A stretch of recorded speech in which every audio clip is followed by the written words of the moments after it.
मेरे प्रिय भाई और बहनों, बार बार मैं प्रभु को धन्यवाद देता हूं प्रभु के अनुग्रहों के लिए, आशीषों के लिए। और मेरी ये प्रार्थना है कि ये संपूर्ण वर्ष हमारे लिए प्रभु की आशीषों का वर्ष बने। जनवरी बीत रहा है और हम प्रार्थना करेंगे कि आगामी महीने भी हमारे लिए आशीष के दिन बने। जैसा कि बार बार मैं आपसे कहता हूं, मैं आपसे अनुरोध करूंगा, निराश नहीं होना। हम विश्वासी निराश नहीं होते, हम विश्वासी निराश नहीं होते हैं। हमारे अंदर फ्रस्ट्रेशन, होपलेसनेस नहीं होना चाहिए, निराशा नहीं होनी चाहिए। आशा के साथ प्रार्थना करनी चाहिए। इब्राहिम को याद कीजिए, बाइबल के 75 साल की उम्र में प्रभु ने वायदा किया कि मैं तुम्हें असंख्य संतान दूंगा, और 99 साल तक इब्राहिम ने उस वचन पर विश्वास किया और आशा रखकर विश्वास किया। बाइबल हमें बताती है 100 साल की उम्र में उनको एक संतान मिलती है, जो कि असंभव सी बात है। यह हमारे लिए लिखा गया ताकि हम लोग विश्वास करें कि हाँ, प्रभु ने जो कहा वो पूरा होगा। हाँ, प्रभु के लिए कुछ भी असंभव नहीं है। इसलिए निराश नहीं होना, बल्कि विश्वास के साथ प्रार्थना को जारी रखना। मेरे प्रिय भाई और बहनों, यूहन्ना के सुसमाचार के अध्याय 4 में हमें एक बहुत सुंदर प्रसंग मिलता है। दोपहर का समय था। प्रभु यीशु एक वीरान जगह पर, एक कुआं था जिसका नाम था याकूब का कुआं, उस कुएं के पास बैठ जाते हैं। अपने शिष्यों को भोजन खरीदने के लिए गांव भेज देते हैं। और जब प्रभु एकांत में बैठे हुए वहां पर समारिया की रहने वाली एक नारी पानी भरने के लिए आती है। वास्तव में प्रभु यीशु उसके इंतजार में थे, क्योंकि उसका जीवन कुछ अच्छा नहीं था। और प्रभु ने उसके साथ संवाद शुरू किया।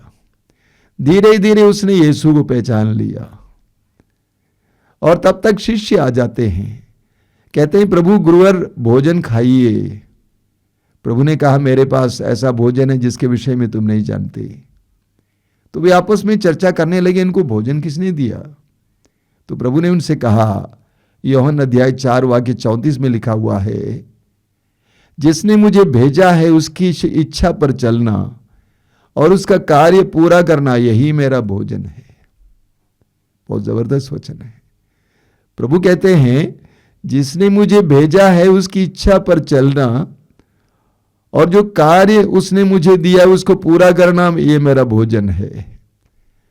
यानी प्रभु यीशु कहते हैं, ईश्वर की इच्छा को पूरा करना ही मेरा भोजन है। ईश्वर की इच्छा को पूरा करना ही मेरा पेय है। हमें भोजन से क्या मिलता है? जीवन मिलता है, ऊर्जा मिलती है, तृप्ति मिलती है, संतुष्टि मिलती है। और प्रभु यीशु कहते हैं, मुझे ईश्वर की इच्छा की पूर्ति से ये सब मिल जाता है। यही कारण है मत्ती के सुसमाचार के अध्याय 3, मार्कुस अध्याय 1 और लूकास अध्याय 3 में जब प्रभु यीशु के बपतिस्मा के बाद जब यरदन नदी से वो बाहर आए तो स्वर्ग खुल गया। वचन में लिखा हुआ है, और पवित्र आत्मा उनके ऊपर उतरा और एक आवाज सुनाई दी, तू मेरा प्रिय पुत्र है, मैं तुझसे अत्यंत प्रसन्न हूं। मत्ती में दिया हुआ है, यह मेरा प्रिय पुत्र है, मैं इस पर अत्यंत प्रसन्न हूं। ईश्वर की आवाज सुनाई देती है, यह मेरा प्रिय पुत्र है, इससे मैं अत्यंत प्रसन्न हूं। क्यों अत्यंत प्रसन्न है? क्योंकि इसके जीवन का मकसद ईश्वर की इच्छा पूरी करना था। यूहन्ना के सुसमाचार के अध्याय 14 उसके वाक्य 15 में प्रभु यीशु कहते हैं, यदि तुम मुझसे प्यार करोगे तो तुम मेरी आज्ञाओं का पालन करोगे। यदि तुम मुझसे प्यार करोगे तो तुम मेरी आज्ञाओं का पालन करोगे। प्रभु यीशु ने अपने ईश्वर पिता को बहुत प्यार किया। इतना प्यार किया कि उसने अपनी जिंदगी को ईश्वर की इच्छा को पूरा करना मान लिया था। प्रभु यीशु का संपूर्ण जीवन ईश्वर की इच्छा पूरी करना था। एक बहुत गहरी बात है। हम लोग क्या करते हैं?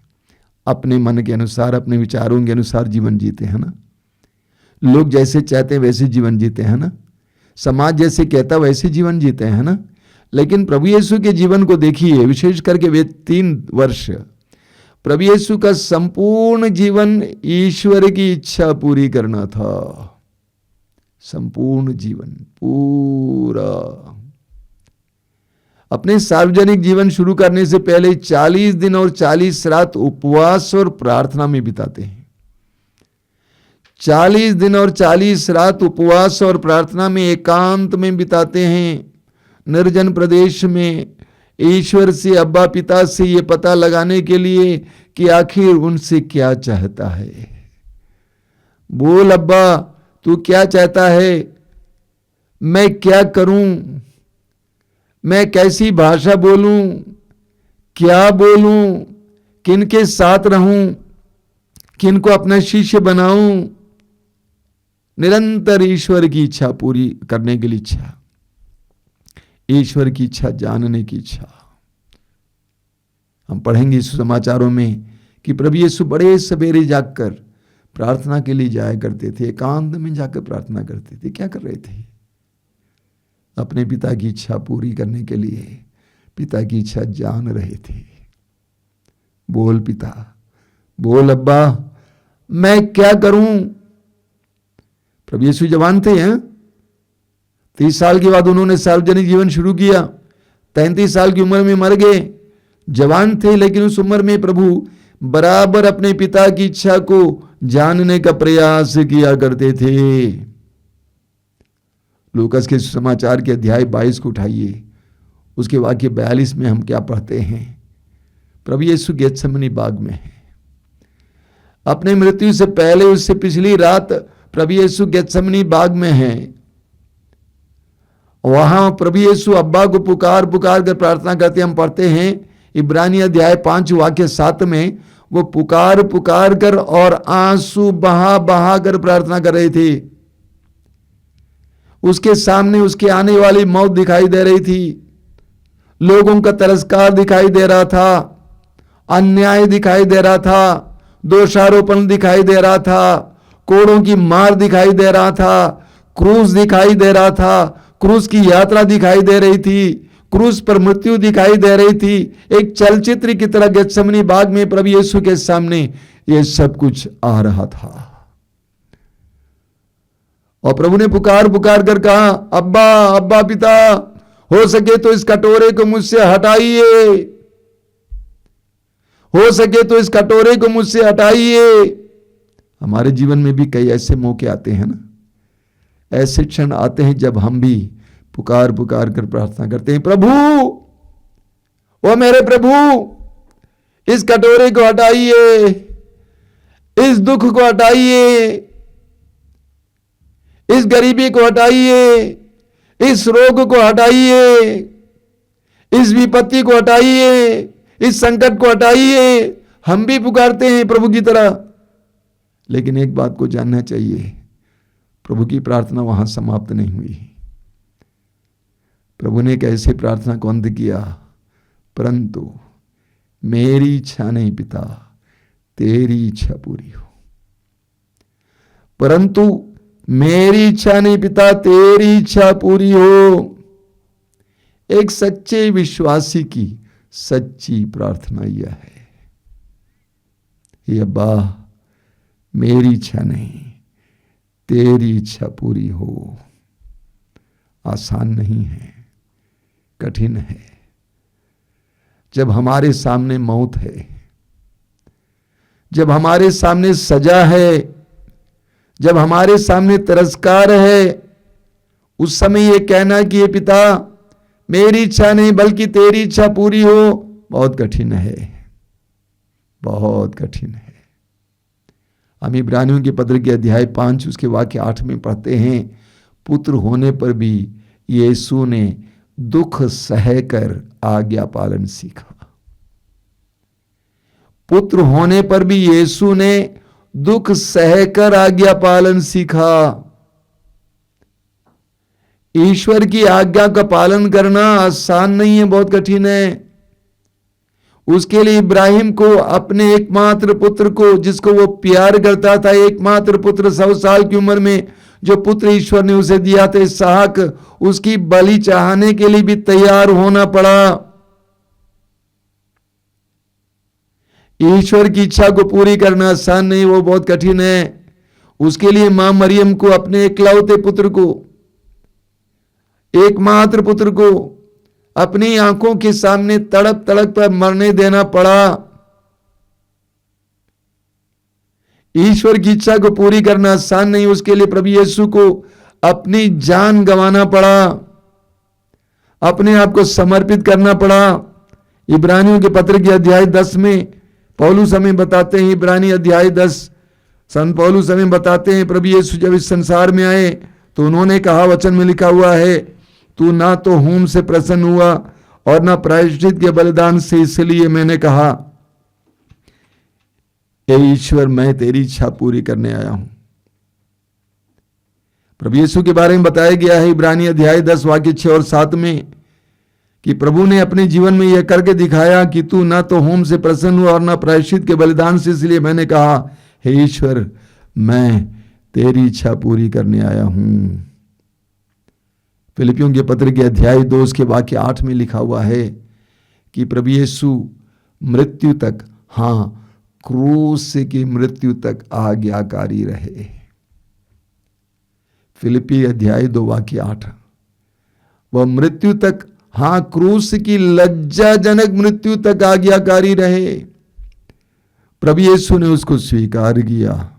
मेरे प्रिय भाई और बहनों, आज जब एक तरफ संसार हमें खींच रहा है, धन दौलत, मोह माया, भोग विलास, पद अधिकार, मनोरंजन, मजा, मीडिया, नशा हमें एक तरफ खींचता जा रहा है, उन सारी चीजों को लात मारकर ये कहना कि यही ईश्वर तेरी इच्छा पूरी करने में आया हूं, मुझे ये सब नहीं चाहिए, आसान नहीं है, बहुत कठिन है।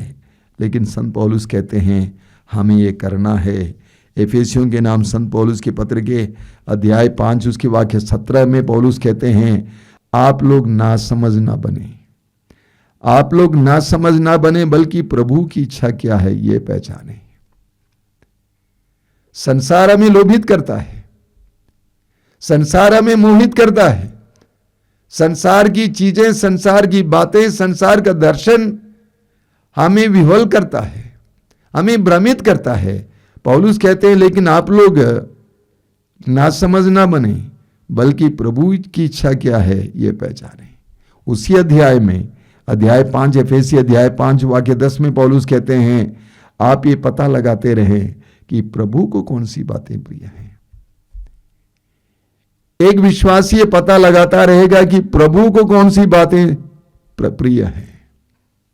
अक्सर क्या देखने को मिलता है, हम लोग अपने जीवन में बहुत सारे सपने बांधते हैं, बहुत सारे सपने देखते हैं, सोचते हैं हम ये करेंगे, वो करेंगे, इतना कमाएंगे, घर ऐसा बनाएंगे, इतना बड़ा पद पाएंगे, इतने फेमस हो जाएंगे, इतने प्रसिद्ध हो जाएंगे। हमारे अपने अपने सपने होते हैं। लेकिन याकूब अपने पत्र में एक बहुत सुंदर बात बताते हैं। याकूब का पत्र उसके अध्याय 4 वाक्य 13 से 14 तक बहुत सुंदर बात है। वहां पे क्या लिखा हुआ है, याकूब कहते हैं, आप लोग जो ये कहते हैं हम आज या कल अमुक नगर जाएंगे, 1 वर्ष तक वहां रहकर व्यापार करेंगे और धन कमाएंगे, मेरी बात सुने, आप नहीं जानते कि कल आपका क्या हाल होगा। बहुत सुंदर। आप नहीं जानते कि कल आपका क्या हाल होगा। आपका जीवन एक कोहरा मात्र है। आप नहीं जानते कल आपका क्या होगा। आपका जीवन एक कोहरा मात्र है, वह एक क्षण दिखाई देकर लुप्त हो जाता है। आप लोगों को यह कहना चाहिए, यदि ईश्वर की इच्छा होगी तो हम जीवित रहेंगे और यह या वह काम करेंगे। बहुत सुंदर। याकूब कहते हैं आपको ऐसा कहना चाहिए, यदि ईश्वर की इच्छा होगी तो हम जीवित रहेंगे और यह या वह काम करेंगे। यदि ईश्वर की इच्छा होगी तो हम ये करेंगे।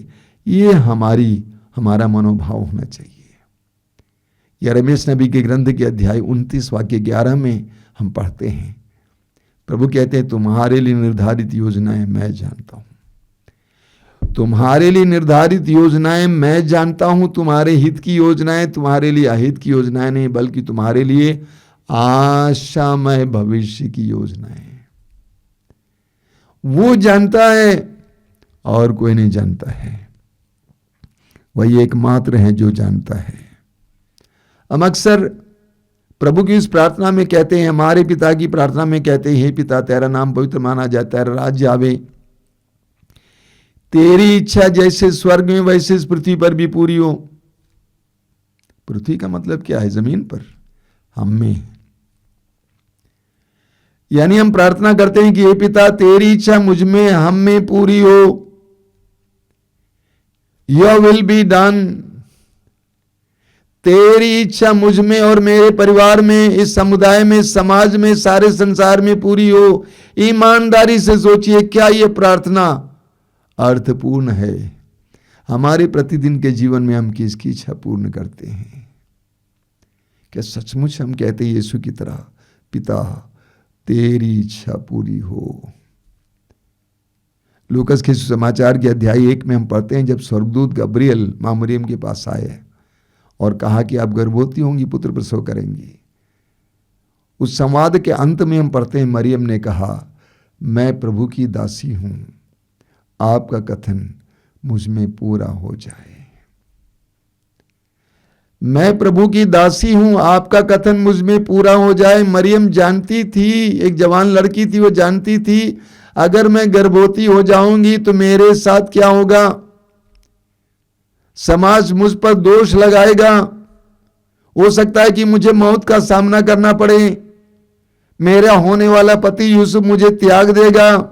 सब कुछ जानती थी, इसके बावजूद उसने कहा, मैं प्रभु की दासी हूं, प्रभु की इच्छा मुझ में पूर्ण हो, प्रभु का कथन मुझ में पूरा हो जाए। मेरे प्रिय भाई और बहनों, इसके लिए गहरे और दृढ़ विश्वास की आवश्यकता होती है। अपने आप को ईश्वर के हवाले करने के लिए, यह कहने के लिए कि हे ईश्वर तेरी इच्छा पूरी हो।